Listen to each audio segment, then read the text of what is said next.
Good morning, everyone, and thank you for the opportunity to share some thoughts about my career with you today.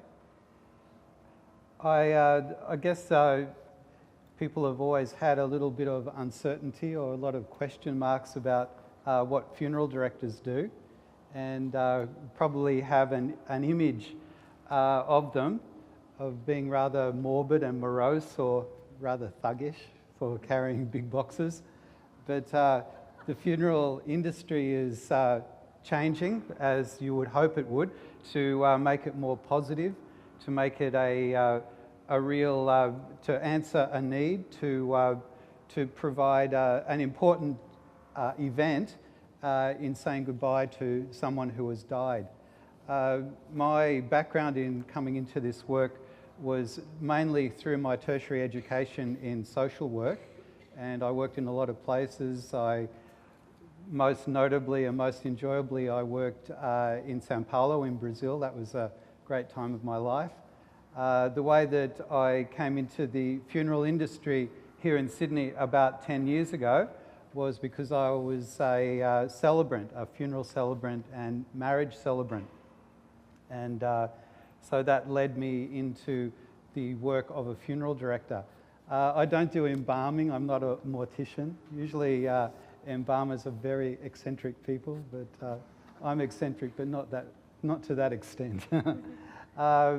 My main job, and I thought it might be of interest to a lot of you, is more in event planning.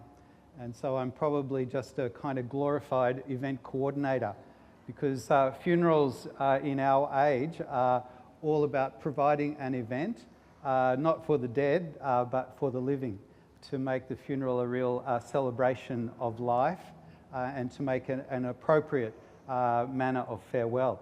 Of course, here in Sydney, we've got so many cultures and so many different religions, and so that's one of the most fascinating things about my job, and the thing that I'm probably most passionate about is being able to engage with people from different cultures and enable them to realise the things that are so important about their death rituals, their rituals of saying farewell, their rituals that put them on the path of healthy grieving. Some of the things that we do, which might be a bit of an eye-opener, a Hindu funeral takes about 4 hours and involves lots of spices and flowers, even involves clay pots and a couple of coconuts. So it's pretty interesting. A Pacific Islander funeral requires a whole night of storytelling and singing and praying in a room that's beautifully decorated with their beaten bark matting.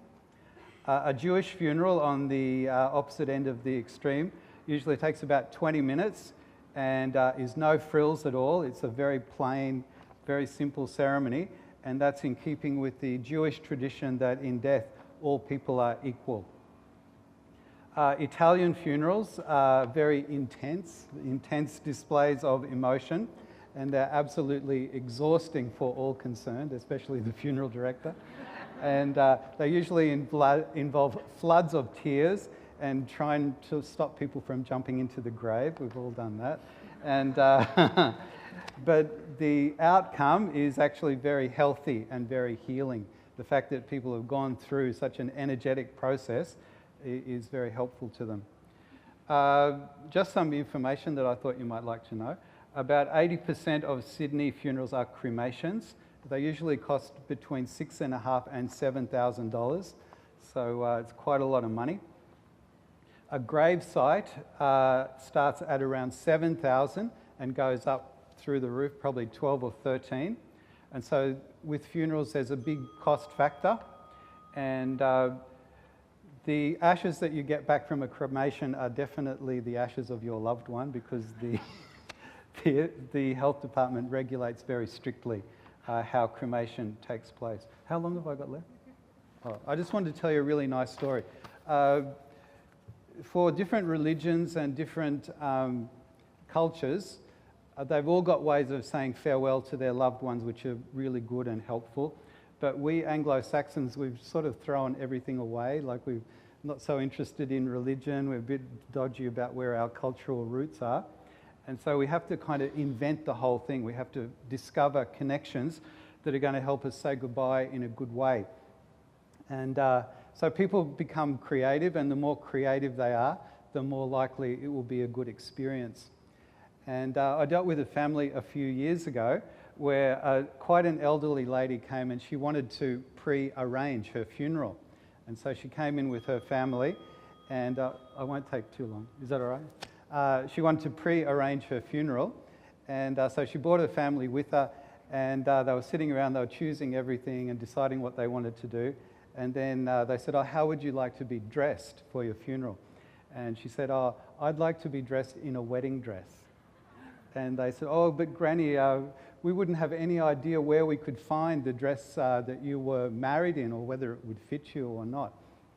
And she said, "Oh, I'm not talking about the wedding dress that I had when I got married. I'm talking about a brand new wedding dress." And so they went off and they bought her a wedding dress, because she's a tiny, slim little lady.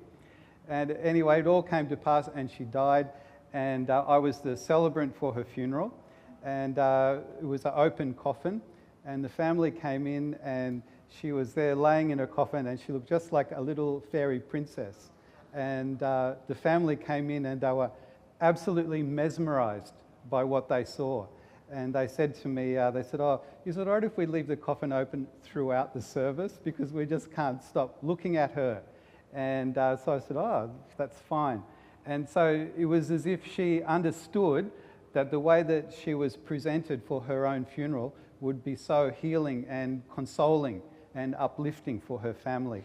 And so stories like that are part of the reason that I continue in this job, because it's lovely when you see a funeral that is so positive and so full of hope and encouragement for the loved ones who are left behind and who need to cope with what has happened.